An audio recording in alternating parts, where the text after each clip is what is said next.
बिस्मिल्लाहिर्रहमानिर्रहीम।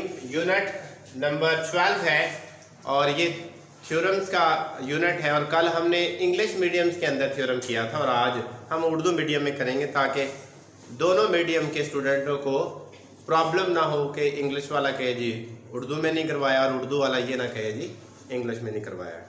लेकिन इसका बहुत ज़्यादा प्रॉब्लम होता है, स्टूडेंट बार बार रिवाइज करता है तब जाके इसको तैयार किया जाता है। जब हम भी मैट्रिक में पढ़ते थे हमें भी इसी तरह मुश्किल लगता था, लेकिन मैंने इसका एक तरीका निकाला है कि इसको हम आसान कैसे कर सकते हैं। और रियली अगर आप लोग इस तरह इसको तैयार करेंगे तो आप बड़ी आसानी के साथ थ्योरम को बहुत स्ट्रॉन्ग कर लेंगे और ये आपको भूलेगा भी नहीं। उसमें एक बात तो ये है, मैंने ये सारा इसलिए लिखा है ताकि साथ साथ लिखने के बजाय समझ कम आती है, इसलिए मैंने सारा लिख लिया ताकि आप इजीली समझ सकें। दूसरी बात जो मैं आज बताने लगा हूं कि इसको तैयार करने के लिए हम जब इसको समझना और उसके बाद तैयार करते हैं तो सारे को ही तैयार करना शुरू कर लेते हैं। लेकिन ये मैं आपको बता दूं, जब आप फर्स्ट टाइम सारे को तैयार करेंगे तो आपको बड़ी जल्दी भूल जाना है। इसलिए हमने इसको फर्स्ट टाइम को सारे को तैयार नहीं करना है। हमने इसको दो हिस्सों में डिवाइड कर लेना है। एक मैंने अमल तक हिस्सा लिखा हुआ और आज आपको बताऊंगा कि अमल तक हम कैसे याद करेंगे और हमें बहुत जल्द दो पार्ट में करने के बाद ये हमेशा के लिए याद रहेगा कि ये इसको किस तरह हमने तैयार किया था। तो इस वजह से इस बात को आपने ज़हन नशीन कर लेना है कि हमने एक दिन में सारा नहीं याद करना। समझ हमने आज ही लेना है, लेकिन आज हाफ आज कर लेंगे और हाफ कल कर लेंगे। और देखिएगा ये कितना स्ट्रॉन्ग है जो आपका 8 मार्क्स का थ्योरम पेपर में आना है और आप बड़ी आसानी के साथ कर लेंगे। ठीक है जी। स्टेटमेंट को सबसे पहले पढ़ना है और पहले मसले की स्टेटमेंट दी है। अगर एक नुक्ता, मैं साथ साथ इसको क्लियर करता जाऊंगा कि देखिए उसने कहा अगर एक नुक्ता, हालांकि मैंने फिगर भी बनाई है लेकिन मजीद बनाने लगा हूं ताकि आप और अच्छे तरीके से तैयार कर सके। अगर एक नुक्ता, ये एक नुक्ता किसी कता खत के, ले ये एक उसका ये कता खत और इसको मैंने नाम दे लिया ए और बी। कता खत के अमूदी नासब पर वाक़या है। ये इसके जो नुक्ता है वो अमूदी नासब पर वाक़या है। ये इसका अमूदी नासब, इसका नुक्ता मैंने रखा सी। अमूदी नासब पर वाक़या हो तो वो नुक्ता, ये वाला नुक्ता कता खत के सिरों से, ये कता खत ये उसके सिरे ए और बी से मुसावियुल फासला होगा। इट्स मीन के मैं A C it's equal B C, कहते हैं ये हमारे क्या होंगे, ये मुसावियुल फासला होंगे। लेकिन एक और मैं बात बता दूं, ये दो चीजें उसने बताई हैं, लेकिन जब तक थ्योरम्स के अंदर एंगल्स नहीं आते हैं, उसके बाद उसमें ट्रायंगल्स नहीं आती है, मसलस नहीं आती है, उस वक्त तक आपका मसला कंप्लीट हल नहीं होगा।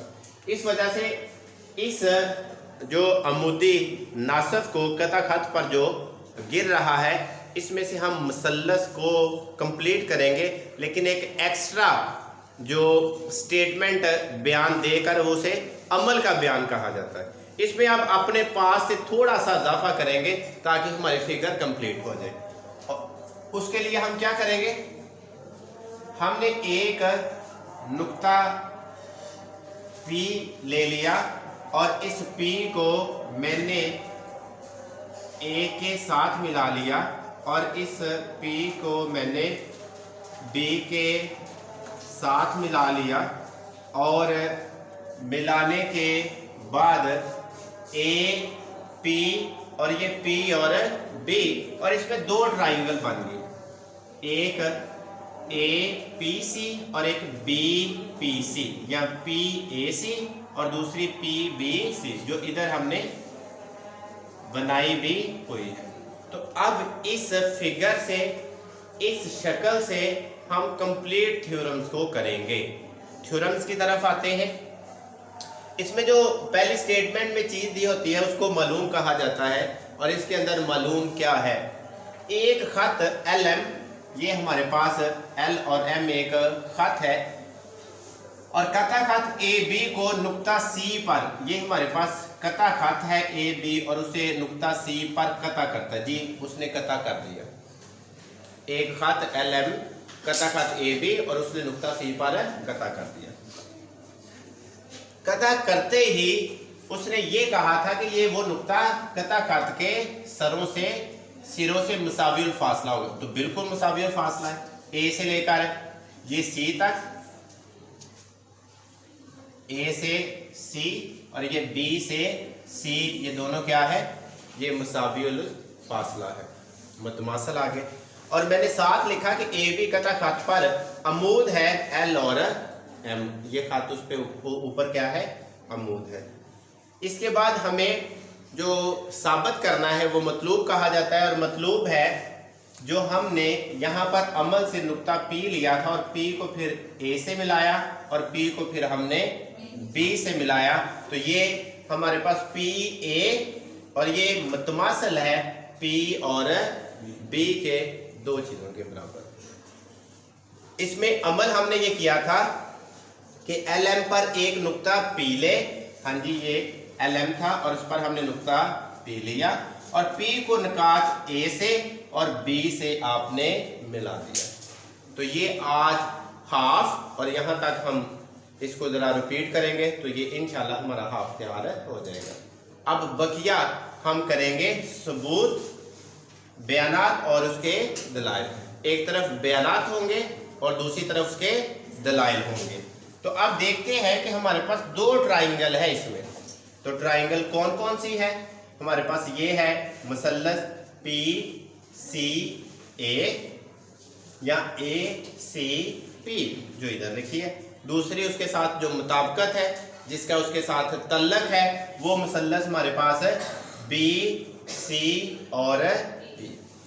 इस पर ये बिल्कुल स्केयर की तरह जो बॉक्स है, इस एंगल को शो किया जाता है कि ये कितने का है, 90 का।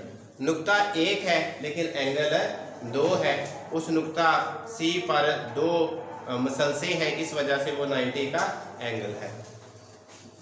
नीचे अब हम उस मुसल्लस को साबित करने के लिए हमें तीन चीज़ों की ज़रूरत है, या तीनों साइड होंगी या तीनों एंगल होंगे, दो साइड होगी एक एंगल होगा, या एक दो एंगल होंगे और एक साइड।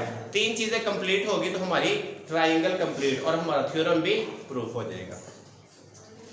तो हमने इसमें से जो सबसे पहले लिया मालूम वो है ए सी और बी सी, ये मुतमासिल, ये दोनों चीजें मुतमासिल, और ये क्या थी, ये मालूम है, इस वजह से हमने आगे दलाइल लिख दिया कि ये चीज हमें ऑलरेडी पता है।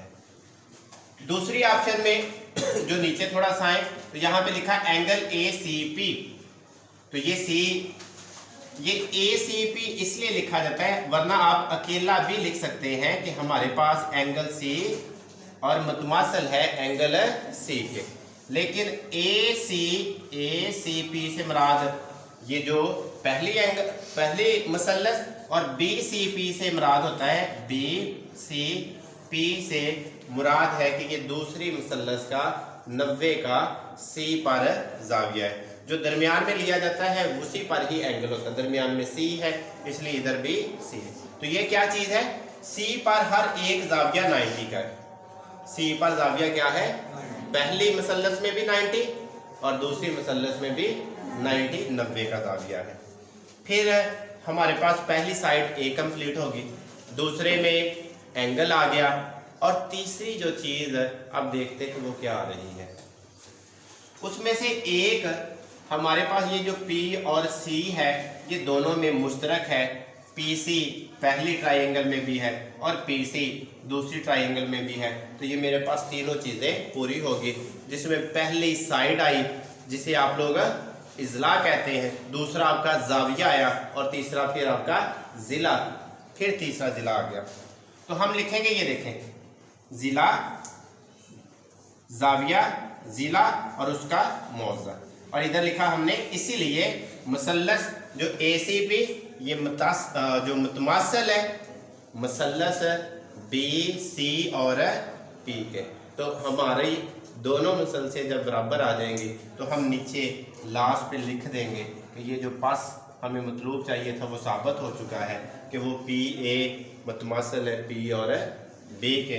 और आगे हम दलाइल लिख देंगे मतमासल मसलसों के मतनाजरा इजला है कि ये दोनों मसलसें मतमासल हैं, एक दूसरे से मैच करती हैं। तो इससे आपको पता चल जाएगा एक दिन का काम, और ये जब दूसरे दिन हम करेंगे तो ये दोनों हमारे बड़ी आसानी के साथ हम इसको याद भी कर लेंगे और ये हमारे पास एक स्ट्रॉन्ग जो मसला है वो तैयार हो जाएगा। जी समझ आ गई?